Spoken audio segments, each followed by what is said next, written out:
All the passengers on this high-speed train are in a total panic after finding out a bomb has been planted on board, and if it drops below 100 kilometers per hour, it's going to explode. The terrorist makes contact, demanding that every single citizen in Japan donate 1,000 yen, every last cent, to save the lives of those on the train. Why would he do this? What's his motive? Why demand money from all citizens? And what will be the fate of these unfortunate passengers? The Shinkansen bullet train had barely left the station when the control center received an anonymous call. The message: a terrorist had planted a bomb on the Hayabusa No. 60 train en route from Aomori Prefecture to Tokyo. The bomb would detonate if the train's speed fell below 100 kilometers per hour. To prove he wasn't bluffing, he'd placed a similar bomb on a freight train in Aomori, set to explode if it went below 5 kilometers per hour. The control center immediately called the railway monitoring station to report the situation. But just as they finished speaking, the freight train exploded as it had to slow down before entering the station. Stunned by the incident, the chief commander urgently informed the staff on the Hayabusa. He then ordered the driver to skip all stops, turn off the automatic control system, and maintain a speed above 100 kilometers per hour at all costs. This was a reasonable speed to both buy time until reaching Tokyo and allow the driver to handle any potential risks. Furthermore, the top priority was to keep the passengers calm. If panic set in, everything would become much harder to manage. They were instructed to tell passengers the train couldn't stop at the next station due to a technical issue. The Hayabusa's conductor, Takaichi, along with a new crew member named Fuji, couldn't hide their fear after hearing the commander's announcement. At this point, the passengers were still cheerful, not even paying much attention when Takaichi announced the train couldn't stop at the next station. Meanwhile, a special investigation team had arrived at the control center to deal with the terrorist. As expected, the terrorist contacted them, demanding a ransom of 100 billion yen. But there was a catch. The money couldn't come from the railway corporation. It had to come from all the people of Japan. He calculated that if divided by the current population, each Japanese citizen would only have to contribute 1,000 yen. Only when the full ransom was received would the terrorist agree to help disarm the bomb. After hearing this, Sasaki, the Prime Minister's special advisor, bluntly stated that Japan never negotiates with terrorists. Therefore, the government decided not to publicize the ransom demand. Instead, they would reveal the truth about the bomb to the passengers on the Hayabusa. With only about 5.5 hours left until the train reached Tokyo, where it would inevitably have to stop at the end of the line, conductor Takaichi, his voice trembling, began to inform all passengers of the horrifying truth. Unsurprisingly, this news instantly threw everyone on board into a state of extreme panic. Seeing the situation escalate, Agami, a female congresswoman recently caught in a mistress scandal, tried to intervene. However, her words carried no weight anymore. No one paid her any attention. They even mocked her with harsh remarks. The conductor stepped in to disperse the crowd, assuring them that the government and authorities would do everything possible to ensure their safety. For now, he urged everyone to return to their seats and remain calm. Meanwhile, the Prime Minister once again affirmed to the media that Japan would not negotiate with terrorists. The government intended to keep the 100 billion yen ransom quiet, but the terrorist wasn't having it. He immediately hacked into television stations, continuously broadcasting a video message about the ransom on all media channels, along with a plea for all Japanese citizens to donate money to rescue the passengers on the Hayabusa. This shocking information once again sent the passengers into a frenzy. They pushed, shoved, and even blamed each other. Only two people remained calm: a man wearing a face mask that completely covered his face, and a schoolgirl named Yuzuki. The situation grew increasingly complex, the atmosphere suffocating. Chaos reigned inside the train, and outside, things were just as tense. Then, the first crisis struck. Although the chief commander had ordered the tracks cleared for the Hayabusa, another train had malfunctioned and couldn't move. Just as a collision seemed imminent, the commander was forced to order the Hayabusa to switch to an adjacent track. But it was out of the frying pan and into the fire. There was another train on that track, heading in the opposite direction. A collision seemed unavoidable. However, according to the commander's calculations, if everything went smoothly, the two trains could still just barely pass each other. He proposed a plan: switch the Hayabusa to the adjacent track at the precise moment the oncoming train passed. But to do this, they had to delay the Hayabusa's arrival at the switch point. by reducing its speed to the absolute minimum, while the oncoming train sped up to its maximum. After calculations, a speed of 105 kilometers per hour was decided upon for the Hayabusa. This was extremely dangerous, as entering the switch section would cause the train's speed to drop significantly, possibly below the critical 100 kilometers per hour mark. The lives of hundreds of passengers rested on the driver's shoulders. She even had to hold her breath to avoid any error while adjusting the speed. As the train neared the switch point, the commander ordered the driver to reduce speed further to 100 kilometers per hour. Every extra second counted. The moment the Hayabusa switched tracks, its front end violently collided with the tail of the oncoming train, but thankfully the driver reacted instantly, accelerating to maximum speed to prevent the bomb from detonating. After this first incident, Todozuki, a freelancer, went to the conductor's cabin and used the PA system to announce he'd created a website to crowdfund the ransom. He said time was running out, and everyone needed to quickly spread the message on social media. If they just sat there waiting for the government to catch the terrorist, they'd all be dead and gone. Hearing this, everyone on the Hayabusa, from students and singers to even a guy selling ridiculously long tobacco pipes, focused on appealing for donations on Todozuki's website. In another development, the investigation team realized this terrorist attack was identical to Case 109 from 1975. The only difference was the ransom, $5 million USD back then versus 100 billion yen now. Still 70 times more, even accounting for inflation. And he wanted the money from all Japanese citizens, essentially mocking the government as useless. Just as the donations were skyrocketing, they suddenly froze. It turned out the online community had discovered an unworthy villain on the Hayabusa, the masked man Goto, who had previously crashed an old helicopter into an elementary school, killing 8 people. Humiliated, Goto flew into a rage, brawling with 2 YouTubers, forcing the entire car to intervene. The schoolgirl Yuzuki saw this and rushed to call the conductor, but the chaos didn't stop. Goto even struggled to reach the SOS button. Yuzuki, heeding his plea, ran and pressed the button, intending to stop the train. Luckily, it was just an incident alert button for staff and couldn't automatically stop the train. After the recent violent collision, Goto was seriously injured, forcing Takaichi to call for a doctor. Even the new crew member Fuji questioned the conductor's actions. Takaichi calmly replied that every passenger deserved to be treated equally, and his goal was to ensure they all arrived safely. Later, Yuzuki called Takaichi over and handed him the conductor's pass. She apologized profusely for foolishly pressing the stop button and frightening everyone. Takaichi, far from blaming her, actually thanked her, saying her action had inadvertently helped calm people down. Meanwhile, the chief commander and his colleagues had devised a rescue plan: detach the last car and connect it to a rescue train following close behind. Theoretically, if a car is detached while the train is moving, the electronic brakes will automatically activate. But if that function could be disabled, the plan was feasible.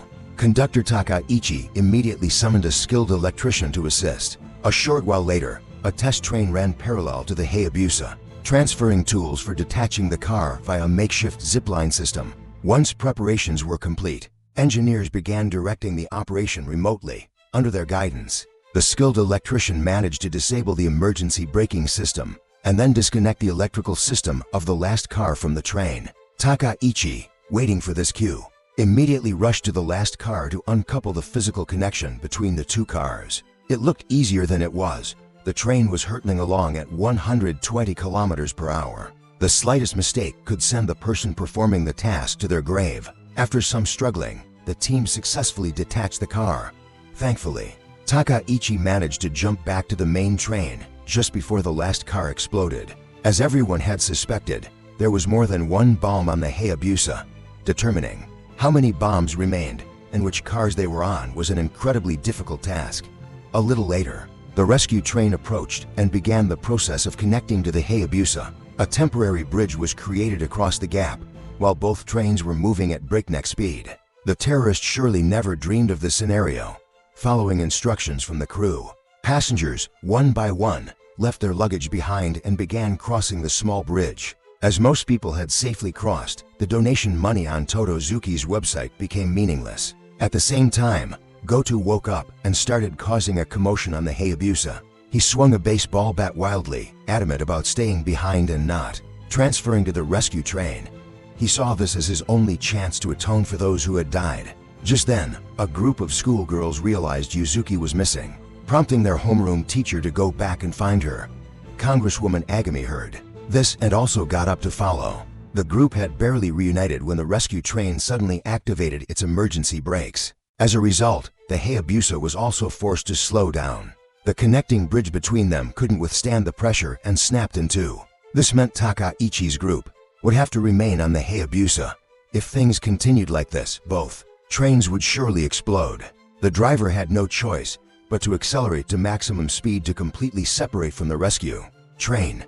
Due to inertia, the sudden increase in speed caused the tail of the rescue train to slam hard into the last car of the Hayabusa.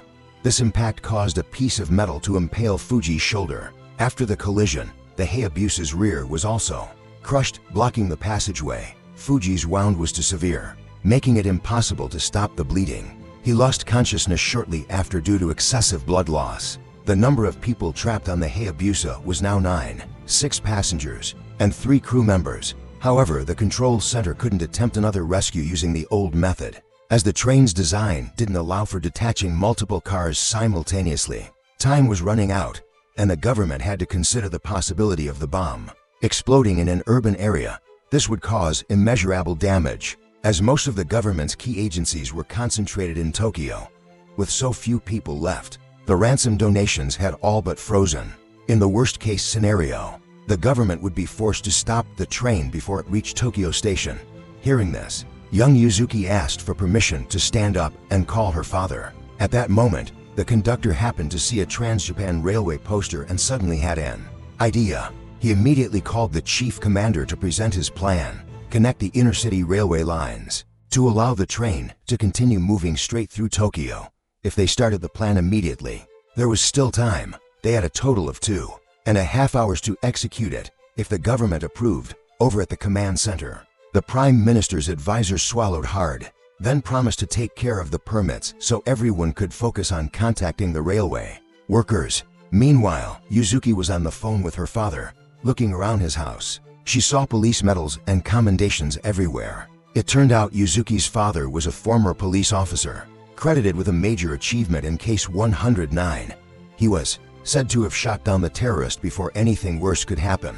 In stark contrast to his service to the country, at home, he was an authoritarian, constantly scolding and pressuring Yuzuki. Even after learning his daughter was on the Hayabusa, he didn't seem to care. He even said proudly that Yuzuki was only caught in this mess because he was a target for criminals seeking revenge. He then vowed to hunt down and eliminate all the terrorists. But Yuzuki was sick of her father's empty boasts. She told him bluntly he would never do it because the person who planted the bomb on this train was her dad. It turned out Yuzuki knew everything. There was no heroic deed. The terrorist in that old case had blown himself up rather than surrender to the police. To Yuzuki, her father was just a coward. To prove she wasn't lying, Yuzuki told her father to turn around. A mini bomb was planted there, her tool of revenge. Even at this point, he remained stubborn, refusing to believe the truth. He couldn't believe that an innocent, frail schoolgirl like his daughter could build a bomb. Yuzuki shed a tear, then coolly pressed the detonation button. A few minutes later, she walked up to everyone, calmly picked up the phone, and called the control center. She confessed to being the culprit and said she would tell them how to disarm the bomb. As everyone stared in disbelief, Yuzuki dropped another bombshell. The only way to disarm the bomb was to kill her. The truth was, Yuzuki had implanted a heart rate monitor in her body. When she died, the monitor, linked to her phone, would send a signal to deactivate the bomb. Meanwhile, workers in Tokyo were frantically working. They poured all their energy into connecting the tracks to save those still on the train. However, the success rate of this plan was still very low. No one could guarantee it would be completed before the train arrived. But the most critical issue on the train now was, who would be the one to kill Yuzuki? Suddenly, Goto stood up, offering to disarm the bomb, i.e., kill Yuzuki, and immediately received Totozuki's support. He argued that if Goto saved the 8 people on the train, it would make up for the 8 victims killed in the elementary school incident. The congresswoman's aide, hearing this, flew into a rage, calling Totozuki a shameless, petty individual. who only knew how to shift responsibility. On the police side, they had investigated all information related to Yuzuki and learned her mother had passed away 9 years ago. Since then, neighbors frequently heard terrified screams coming from her house. Yuzuki's father, just as she said, was a fake legend created by the police department to avoid pressure from the online community. But it wasn't long before he started boasting as if it were true, even deluding himself that the bullet train was still running thanks to his talent. However, according to the police chief's analysis, Yuzuki definitely had an accomplice. Building explosives and setting up detonators was no simple task. A young girl certainly couldn't do it alone. So, the cybersecurity team then hacked into Yuzuki's Instagram account. They immediately discovered an account that had been messaging her constantly for days, including conversations about explosives and their destructive power. Surprisingly, the owner of this account was Masatoshi, the son of the terrorist from Case 109 years ago. He was currently working as an explosives expert for an industrial company in Saitama Prefecture. Very quickly, the police arrived at his workplace to arrest him. Back with the group on the bullet train, the homeroom teacher tried to persuade Yuzuki but only received bitter words in return. Yuzuki knew the teacher was always watching her, worried she wouldn't fit in, worried she'd cause trouble because she didn't have a happy family. The girl had been forced to pretend to be happy and sociable to keep everyone else at ease. But she was tired of this fake life, painted with lies. She wanted to destroy it herself to show everyone each other's true faces. Meanwhile, Fuji's condition was deteriorating rapidly. Blood pooled on the floor as he sank deeper into unconsciousness. Takaichi approached Yuzuki, begging her to save Fuji, but only received a callous reply. "If you want to save him, please, just end me. I know everyone here wants to kill me, but you're all hiding behind a facade of kindness, wanting someone else to do the dirty work." Things got even worse when the government suddenly ordered a halt to the track connecting work. This meant they would have to abandon the 9 people on the train and stop it before it reached Tokyo Station. Out of options, the chief commander could only rely on Takaichi's decisiveness, hoping he could save the passengers. Takaichi, his eyes welling with tears, heavily walked towards Yuzuki. However, instead of harming her, he just hugged her tightly. Ever since her mother died, Yuzuki had been constantly abused by her father for not being a boy. Even the meaning of her existence was denied, making her feel unworthy of living. As for Masatoshi, he felt Yuzuki's father had tarnished the honorable death of his own father. Yuzuki targeted the bullet train because she wanted to destroy the thing her father always boasted about, and then destroy the miserable person she hated. At this point, Masatoshi revealed there were 3 more bombs located in cars 1, 4, and 6. This meant if they could detach cars 7 and 8, everyone remaining would be safe. The chief commander proposed another plan, adjust switch points to detach the cars, but they had to do it in a sparsely populated area to minimize damage. One switch could be controlled remotely, but they had less than a second to detach it. The other had to be operated manually, and the timing had to be just as precise. This task was harder than threading a needle in the dark. According to calculations, the success rate was only 4%. And even if they succeeded, the horrific impact afterwards would still endanger the 9 people inside. After hearing the commander's proposal, Takaichi and the others, though terrified,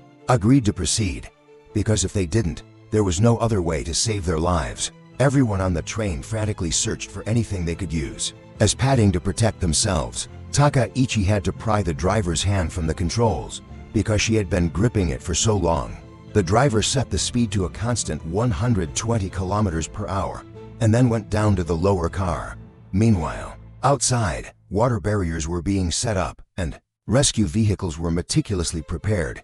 The entire nation held its breath, waiting for the terrifying moment. 9 souls stood on the brink between life and death. The first switch point was successfully navigated, and the second also went off without a hitch. After the first 6 cars detached, they immediately slowed to below 100 kilometers per hour and exploded instantly. Cars 7 and 8, due to the tremendous impact, were thrown in a different direction. But the experts had calculated correctly. The water barriers successfully braked the 2 cars. Even more fortunately, the passengers inside were unharmed, and Fuji was confirmed to be stable. Although Yuzuki hated this rotten world, it seemed there was still hope, because human compassion still existed. The proof, the 100 billion yen ransom, had been fully donated by the entire Japanese population. As for Conductor Takaichi, with his noble actions and iron will, he was hailed by everyone as a true hero.